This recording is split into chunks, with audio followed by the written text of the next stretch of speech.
So time of maximum height has to be determined. If time of maximum height situation, or at time of maximum height situation, the y value is h and the x value corresponding to time of maximum height, it is r by 2. The vy value is 0. The vertical component of velocity at the maximum height situation is 0.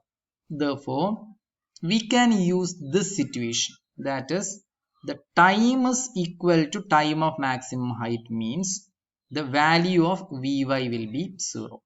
We are using that equation to solve the time of maximum height, that is at t is equal to tm, vy equal to 0. As we know, the equation for vy is u sine theta minus gt. Let me rewrite this equation over here. We know vy is equal to u sine theta minus gt. Then if you are substituting vy as 0, you could substitute t as tm.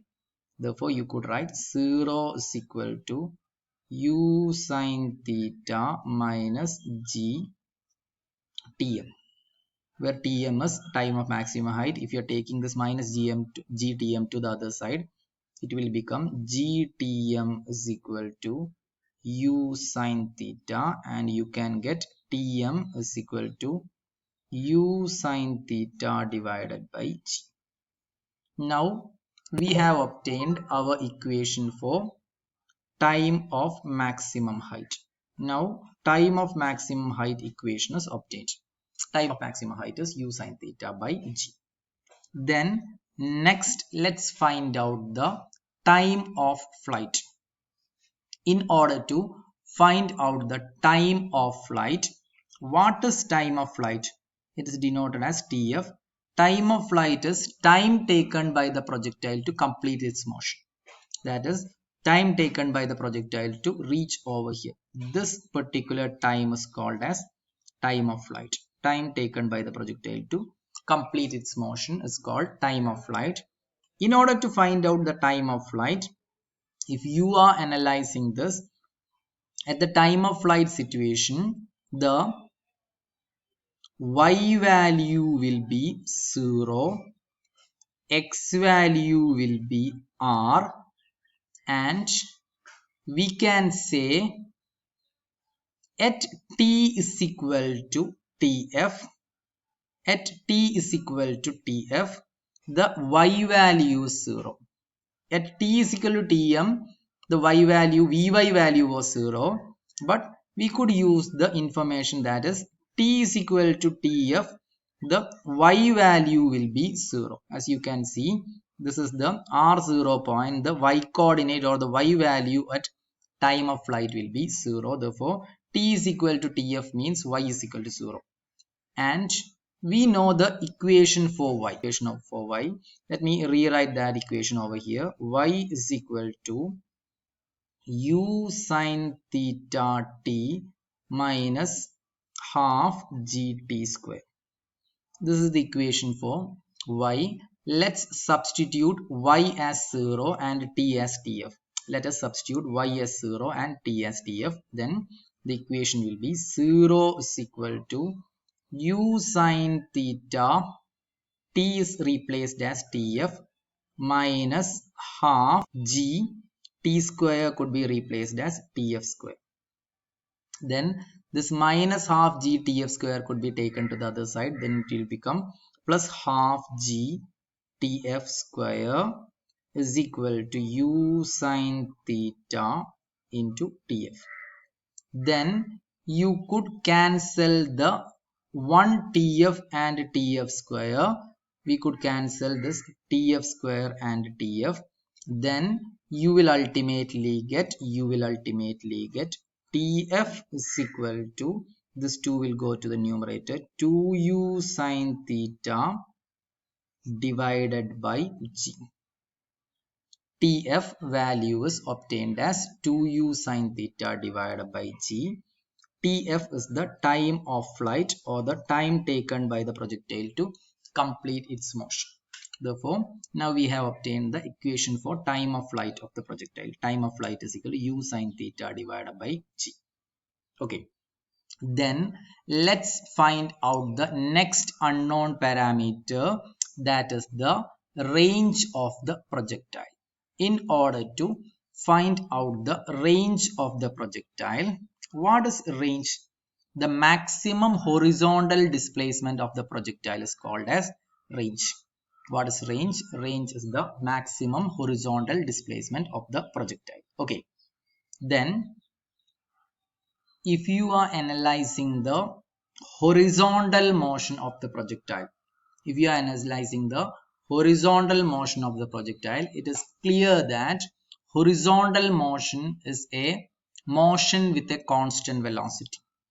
Horizontal motion is a motion with a constant velocity, that is, velocity in the horizontal motion is not changing. If the horizontal motion is the motion with a constant velocity, then we can say velocity will be equal to displacement divided by time.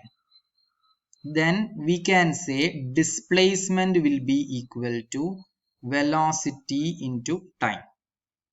Displacement will be velocity into time. Then we can say the displacement is, in this situation, the displacement will be r.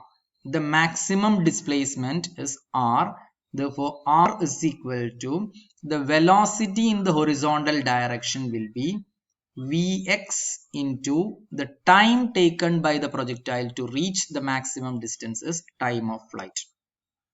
Therefore, we could write range is equal to velocity in x direction into time of flight. Then let us substitute for velocity in x direction. Final velocity and initial velocity in x direction both are u cos theta. Therefore, u cos theta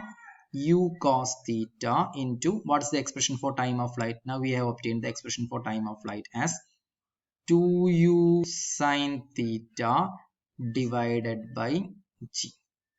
Then we will get an equation where there is 2 sine theta cos theta. From our trigonometry, we know 2 sine theta cos theta is sine 2 theta. Therefore, I can write the expression for range as r is equal to u into u square, 2 sine theta cos theta, it is sine 2 theta divided by g. This is the mathematical expression for range of the projectile. Therefore, the range of the projectile is u square sine 2 theta divided by g.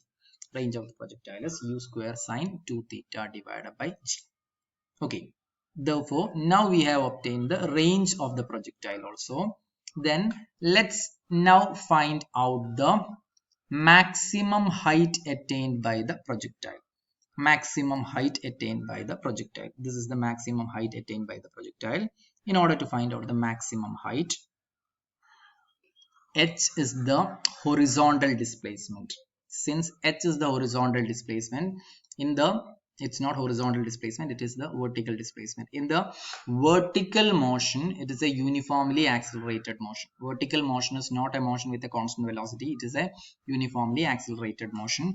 Then let's use the third equation of motion in the y direction in order to obtain the maximum height. That is, let me write that equation over here.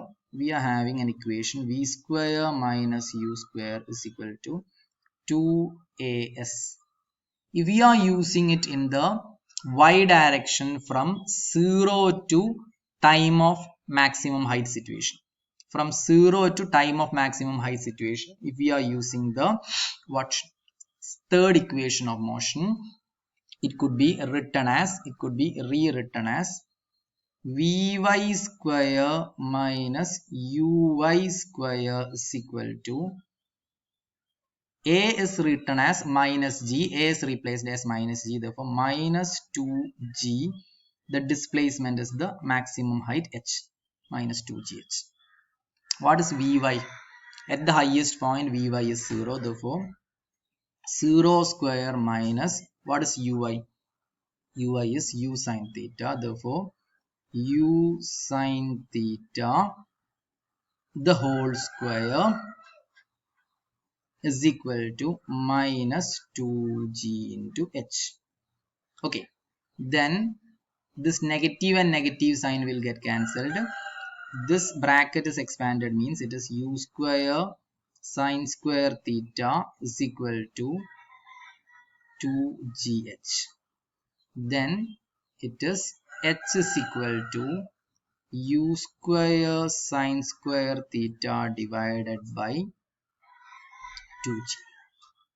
Therefore, you are getting an equation h is equal to u square sine square theta divided by 2g.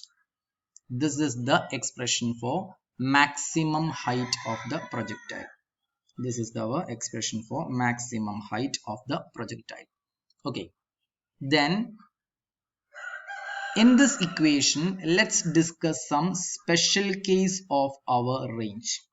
Let us discuss some special case of our range.